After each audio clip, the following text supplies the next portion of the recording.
welcome to the Former Review. Today, we'll be talking about 3 different movies. Now sit back, relax, grab your drinks, and let's talk about these movies. What's up, everyone, and welcome back to the Former Review. This is Season 3, Episode 54, and I thank you all for tuning in once again. Welcome to the 6th episode in the awards season series. So if this is your first time tuning in, as we are now in award season, there are a lot of movies to be seen. So every year, I watch all the films that have been nominated for Best Picture, Best Director, and then all the acting categories. I sometimes as well watch the screenplay movies if I have time or if there's one or two that I haven't seen. Now, these films haven't been nominated yet, but there is a good indication of which films are most likely going to be nominated for these awards. So when these movies are released, I only have about a month to put out all my thoughts of these movies. Now, because the list is so big, I had to increase the amount of films that I cover in each episode to 3. So I've already covered Mank, One Night Miami, Promising Young Woman, Trial of Chicago 7, Ammonite, Pieces of a Woman, Sound of Metal, News of the World, Nomadland, Malcolm and Marie, Minari, Judas and the Black Messiah, The Little Things on the Rocks, and The United States versus Billie Holiday. And you can go back and look at those episodes to figure out which one it is. Now, in this episode, I will be covering Emma, Calm with Horses, and Mauritanian. So stay tuned.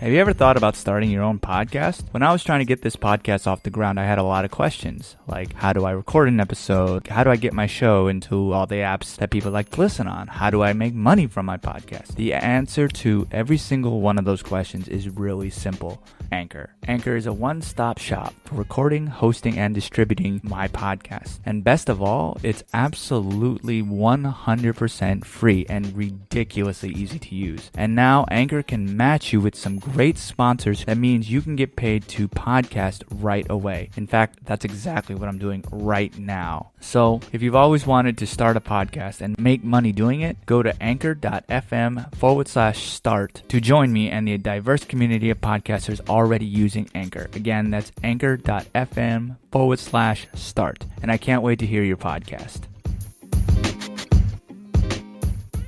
Now, before I get into any of these movies, I do want to preface this episode with a slight spoiler warning. As with all of these episodes, I do my best not to ruin the movie for you, but I do suggest that you go watch the movie first before you hear what I have to say about it. Also, I know I say this at the end, but the data shows that really no one listens to that part, so I want to reiterate it here at the front. And I want to instill the importance of writing reviews of what y'all think of the podcast. As I continue on, I always look for feedback from my listeners, and frankly, it's because I really do this for you all, and I want this to be entertaining. So you can always go on to your favorite podcast subscription and write a review, because I do check these out, and I do want to know how you think I can improve. Do you want to hear more guests? What do you want to hear? Definitely let me know, because I want to grow, and I want to get better. It's always about improving, so let me know, and you can hit me up on social media for that. Anyway, now, if you don't want to hear all of the analysis of each movie, you can skip ahead to each one. For Emma, skip ahead to about the 4-minute mark. And then for Calm with Horses, you can go to about the 9-minute mark.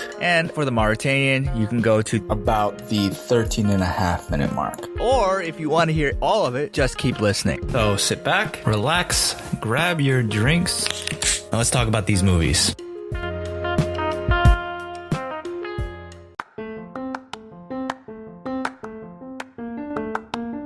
Emma is a period comedy drama film directed by Autumn de Wilde from a screenplay by Eleanor Catton and is based on the Jane Austen novel of the same name, published in 1815. It stars Anya Taylor-Joy as the title character, who is a young woman who interferes with the love lives of her friends. It also stars Johnny Flynn, Josh O'Connor, Callum Turner, Mia Goth, Miranda Hart, and Bill Nye. So the original novel explores many different concerns and difficulties of a woman living living in the Gregorian Regency, England. And it's a comedy of manners and depicts the issues of marriage, sex, age, and social status back then. And one of the ways that Austen did this was basically reversing the genders of Pride and Prejudice, which gave her the ability to examine different expectations that society had of men and women, and essentially ends up being a commentary on the status of women, especially in this time. This novel has been adapted many times on television and also a long list of plays and also several films. In the film medium, it was adapted in 1995's Clueless starring Alicia Silverstone, 1996 Emma starring Gwyneth Paltrow, and then in 2010 Aisha starring Sanam Kapoor. However, this is the first British-made version of the story. And for this rendition, novelist Catton takes the 1815 story and updates it very cleverly for the modern world and also in a progressive way. The original novel is known for wit and irony and obviously the social satire, but this film also adds in jabs and some slapstick humor into the story, though it's definitely more of the dry British humor. The biggest change, though, is with its ending, and this is a slight spoiler, but if you've read the novel, you kind of already know what happens. Knightley does confess his love to Emma, but in this movie, she gets a nosebleed, and was a very welcome change as it, in a way, humanizes Emma, as it shows the imperfect and most often messy nature of love. And personally, even my proposal to my fiance wasn't perfect, as up to an hour before I did, she had sunscreen in her eyes that only abated slightly a few minutes before I actually proposed, and it really wasn't as perfect as I wanted it to be. And that's what this nosebleed represents. Its humanizing of Emma takes away from the sentimentality that normally comes in the typical romantic comedy movie. Before she wrote this novel, Austen said that she wanted to make a heroine whom no one but her liked. Luckily, Joy as Emma has exactly that, but also has some charm to her. Emma, honestly, is a brat, and Joy doesn't try to make the audience like her in any way, but her performance keeps your eye on the screen the entire time. Though the biggest highlight of this movie is its production and direction. DeWilde primarily was a photographer, and she's directed music videos, and this is her first film feature. Now, most directors who come out with their first film sometimes will struggle, but DeWilde here brings a confidence to this movie and has a really awesome style thanks to her and cinematographer Christopher Bavelt and costume designer Alexandra Byrne and production designer Cave Quinn. And bringing these four people together really gives a wonderful film to look at. So this film really succeeds with its direction, its details, its ending, its message, and really its acting. The only real flaw is that if one is not really a fan of this kind of period films, you're not gonna like this one. Additionally, if somebody wanted a 100% true adaptation of Austen's Emma, this isn't it. But then again, was that the point of the movie? No, not really. Especially when DeWilde never really read the original novel prior to making this movie, and most of it was based on her viewing of the movie Clueless rather than Austen's prose. Even so, though, Emma is able to update the story for modern audiences while also keeping true to Austen's commentary on gender norms and society of Regency England, and it provides a more modern feminist perspective that gives its characters a more evolved view on equality when it comes to relationships. At the end of the movie, it's not just simply about Emma finding a romantic partner. It's about finding somebody who's equal to her and views her in the same way that she views him. And so this movie really does have a nice ending, and frankly, I would really like to rewatch this movie at the same time that I would want to rewatch Pride and Prejudice or any of those other British romantic movies that are based on this style. So in that nature, it is a really good movie. And I mean, if you really like that elegant type of movie, riding around in horse-drawn carriages, this is the movie for you. Now, speaking of horses, let's move on to the next one.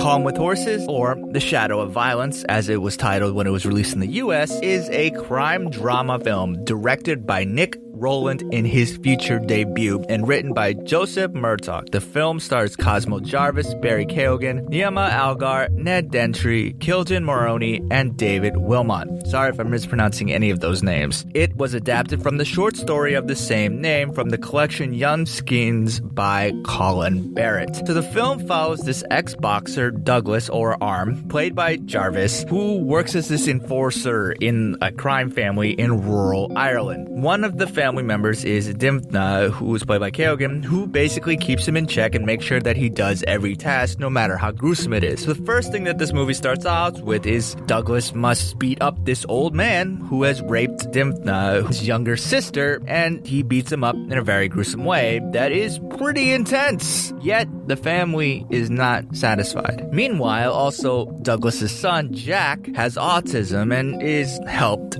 by horse riding lessons. And Douglas's ex-partner, Ursula, are planning to leave town to live closer to a school that can really help Jack effectively deal with his autism. And eventually we see how this affects Douglas as a character and how he essentially is unable to control his rage and anxiety. And Jarvis here is really, really fantastic as a man of little words but a lot of emotion. And honestly, as a character, he is simply just trying to find a way to do right by everyone around him and keeps pushing for this, even though he's obviously being set up and betrayed by the people that he puts his trust in. Jarvis is absolutely fantastic here and really is comparable to Tom Hardy's breakout performance in Bronson. He really should be on everyone's radar as the next big actor. Yes, he is that good. Douglas has a very problematic temper that he is unable to control, which pushes him away from his son. And this also allows the crime family to manipulate him. While not definitely defined, it's fairly obvious that it's from the damage that he took when he was a boxer. He's not the easiest person to sympathize with, but there's still enough character to him that as the film plays out, viewers will still end up rooting for this guy. So Roland's film really blends the genre of crime thriller and family drama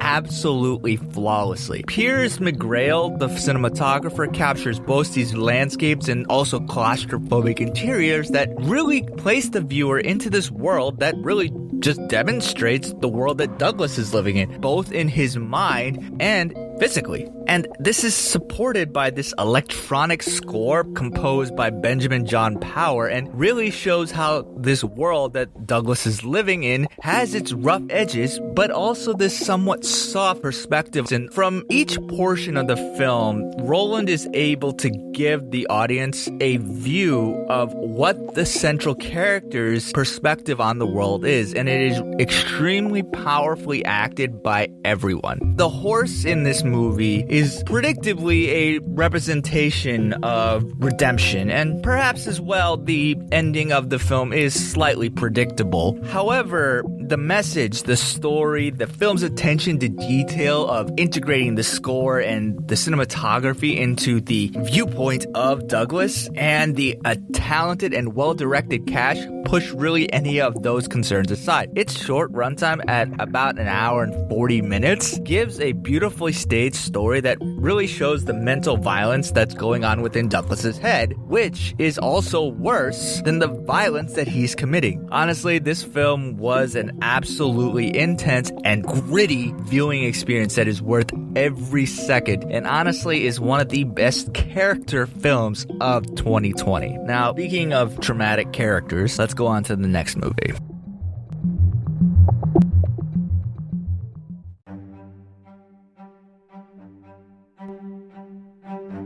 The Mauritanian is a legal drama film directed by Kevin McDonald from a screenplay written by M.B. Travin, Rory Haynes, and Zohrab Nashvrani. Sorry if I'm mispronouncing that. The film is based on the 2015 memoir Guantanamo Diary by Mohamedou Ould Salahi, which is a true story of Salahi's experience being held for 14 years without charge in the Guantanamo Bay detention camp. It stars Jodie Foster, Tahar Rahim, Shailene Woodley, and Benedict Cumberbatch. Okay, so prior to Rahim Raheem and Foster being nominated for Golden Globes for this movie, I had never heard of it. I am a big fan of Jodie Foster, so I was instantly interested in this movie, and also it was said to have really good acting in it, so I was very, very intrigued. And she ended up winning Best Supporting Woman Actress at the Golden Globes, so prior to watching this, I was even more excited. And looking into the source material more, I became even more intrigued. So Guantanamo Diary is a best-selling memoir released in 2015, which was written by Salahi while he was imprisoned in 2005 under the authority of the 2001 Authorization for Use of Military Force, which was enacted on September 18th, 2001. The reason for his detainment? Because the US government said he was part of Al-Qaeda at the time of his arrest in November 2001. The reason for this is because of his story, so let's go back a little bit to December of 1990. So he traveled from his home in Germany to Afghanistan to, quote, support the Mujahideen, who were attempting to topple the communist government at the time, and the US supported this coup. And in fact, interestingly, the plot of Rambo 3 actually paints the people that Salahi was working for as the good guys. So he went back to Germany after training with Al-Qaeda and then returned to Afghanistan for 2 months in 1992.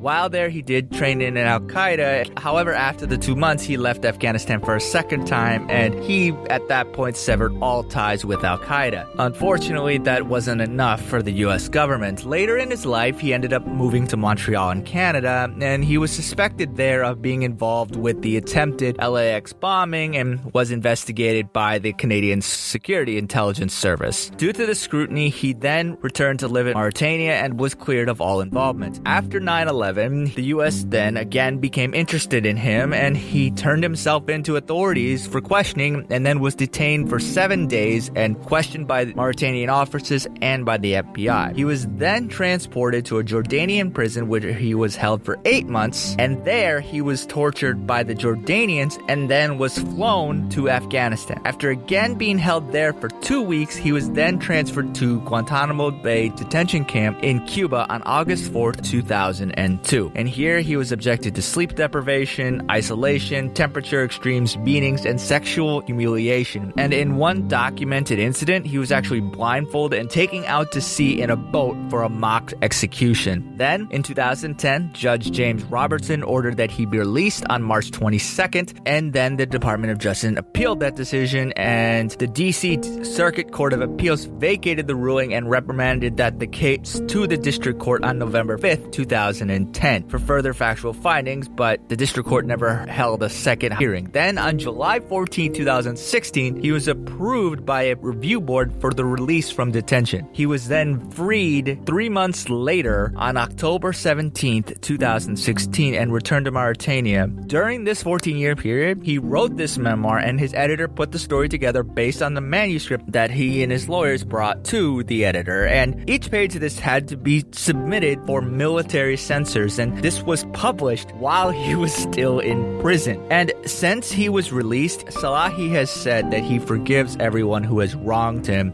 during his detention. Then, on January 29th of this year in 2021, he and 6 other individuals published an open letter in the New York Review of Books to newly inaugurated President Biden, appealing to him to close the detention camp. And this letter is a bit long, so I'm not going to read everything, but I want to read some of the most important parts. The letter said, and I quote, "First, we welcome your presidential orders to reverse many unjust and problematic decisions made by your predecessor. We appreciate your repeal of the, quote, Muslim ban, which now allowed nationals from the Muslim-majority countries previously targeted into the United States. Despite this, there is another flawed and unjust process that has continued through the 5 U.S. presidential administrations spanning 2 decades. Guantanamo Bay Prison. It was built to house an exclusively Muslim male population. Many of us were abducted from our homes in front of our families and sold for bounties to the U.S. by nations that cared little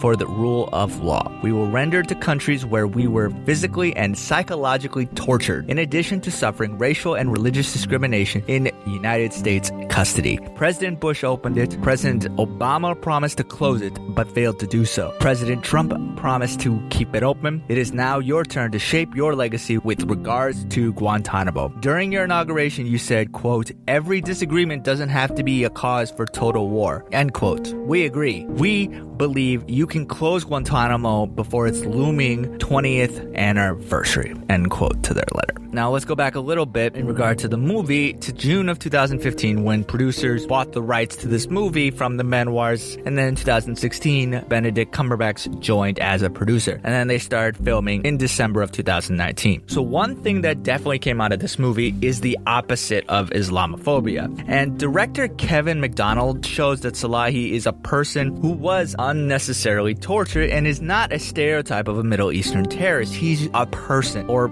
a character that is engaging because of his belief that the truth will come out. He trusts Allah and the system. He will eventually be released and return to his family, so much so that he's willing to go through the torture of the United States. And while this film obviously is showing the feelings of the filmmakers toward his case, it doesn't really take a political side because it's showing how both Republican and Democratic administrations allowed this kind of treatment to happen and kept him in a prison for 14 years. And it's absolutely wild that he was only released about 5 years ago. And this film really does give a sobering effect of what people will do because of their fear, and especially their fear of another person's religion. And Islamophobia is defined as an exaggerated fear, hatred, and hostility toward Islam and Muslims that is perpetuated by negative stereotypes resulting in bias, discrimination, and the marginalization and exclusion of Muslims from social, political, and civic life. Now, research has shown that the U.S. has identified more than 160 Muslim American terrorist suspects and perpetrators in the decade since 9/11. Now, this is a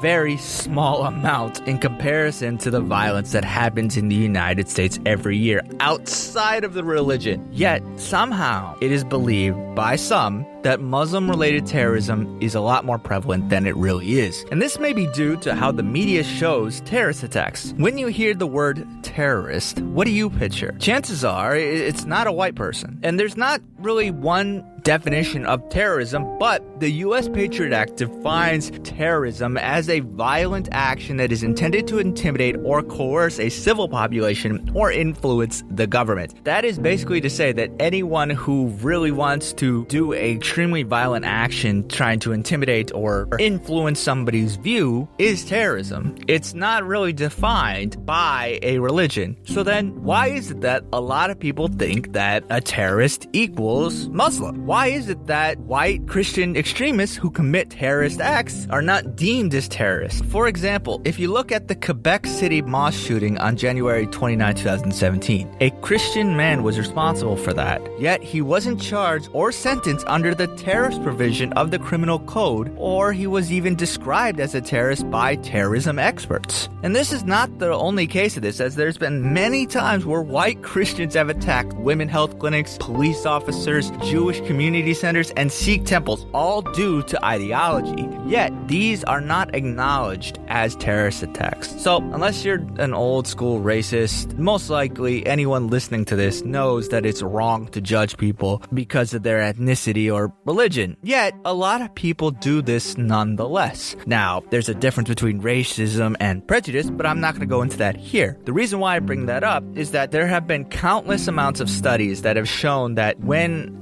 a performance or behavior are evaluated, it is very different depending on the ethnicity of the person. However, that doesn't mean that this happened intentionally. Rather, it becomes almost a result of our unconscious minds. As humans, we put in place these kind of shortcuts in our head that help us process all the amount of information. The internet has a lot of information, and we have to put it in our head and try to remember it. And these shortcuts can be accurate some of the time, but also they can lead to errors, as a lot of shortcuts do. For example, we have essentially called our dog a cat because of her behavior. She sleeps all day and doesn't really interact with other dogs or humans for that matter. Though there are times where somehow she gets energy and does, quote, normal dog things, and we know she's obviously a dog, but we're basically calling her a cat based on her behavior. She's obviously not a cat, and though the majority of the time we are right, there are some times that obviously we aren't right here. And 100% reliance on the shortcuts means we're gonna make these predictable mistakes where in the situations where she's acting exactly how a normal dog would. And the same really goes for how some people may categorize people in their head by their ethnicity or religion. And this becomes basically this unconscious bias. Now, where does this come from, really? So, when specifically looking at religion, research has shown that Muslim-related terrorist attacks received about 450% more media coverage, and when looking at Muslims generally speaking, 75% of the time, it's going to be about a terrorist attack. Now, research has also shown that over 900 Hollywood films have Arab or Muslim men represented as terrorists or other villains. And this is why when people hear the word terrorist, it becomes unconsciously associated with Muslims and Islam. And furthermore, once these stereotypes are in place, confirmation bias starts to set in, which is when we as humans start to notice and process and remember information in a way that confirms these beliefs. So even after committing really bad acts of violence, the media and also a lot of people out there see white Christians depicted as human beings and not just terrorist others. And they show pictures of their childhood, their graduation photos, and not mugshots. And time again, attention is more pushed toward the mental health of these extremists. While with Muslims, the assumption is that they have done it because of their religion. And then the attacks of these white Christian extremists are looked off as one-offs and are not subject to searches or mistreatment because of what they look like or what they wear. If this was true for white Christians, and we would hear a lot more about searches happening at airports. And to demonstrate what I mean, let me tell you a story. So back in college, I was part of an Islamic culture club. And like any college group, we have t-shirts. Now these t-shirts have the name of the club written on the front of them in English, but the font looks very similar to Arabic. So normally when you're traveling internationally and you go through customs, you're asked maybe 5 things like where are you going, why are you here, etc. And then you're on your way. Very simple and smooth. When I was wearing that shirt while traveling internationally, I got questioned a lot more. I got asked, what are your names of your parents? Why are they here? Where are they staying? How much money do you have on you? How much money do they have on them? And many more questions that made me stand there for about 20 to 25 minutes or maybe even more. Now, I'm not Muslim and nor do I look like what people would stereotype as Muslim. Yet, for some reason, I was questioned more and held up more at customs when I was wearing this shirt versus when I wasn't. Now, these may have been isolated incidences, but then when you add in the times that many other actual Muslims claim that they have had similar experiences, it's really hard to not see the connection. And there's a lot of misunderstanding of Islam as a religion, and that it actually is very similar to Christian and also Jewish beliefs. But I'm not going to go into that here. The point here is that Salahi was unreasonably treated because of his religion, and the story that this film shows is a demonstration of that. Even so, he remains confident in the U.S. system and that his lawyer, Nancy Hollander, who is played wonderfully by Foster. Now, Foster has had a pretty amazing career, but in more recent years, she's somewhat stepped away from Hollywood. Luckily, she came back for this one, and honestly is a treasure to see on screen. And really, any Foster fan will love her here. And this is, interestingly, her first real-life person character. Now, Hollander goes up against Cumberbatch's by-the-book prosecutor, whose thick Southern accent may be a little jarring, though that's potentially the only bad part of his performance. And also, Woodley does a good job as Hollander's assistant lawyer, Terry Duncan. Though the real star here is Raheem as Salahi, and he balances the complex mind of the man while also not falling into that stereotypical role that Muslims have, and also not just a stereotypical victim of an unjust crime against him. And his ability comes through by being able to portray a man that deserves every audience's member's empathy. The film's ending is the only problematic issue of this movie, as it may feel anticlimactic and honestly fairly abrupt. And this may be due to the fact that the memoir that this film is based on ends prior to his release. The film does show this through a typical biopic fashion with words and images, but it's not really part of the movie's story.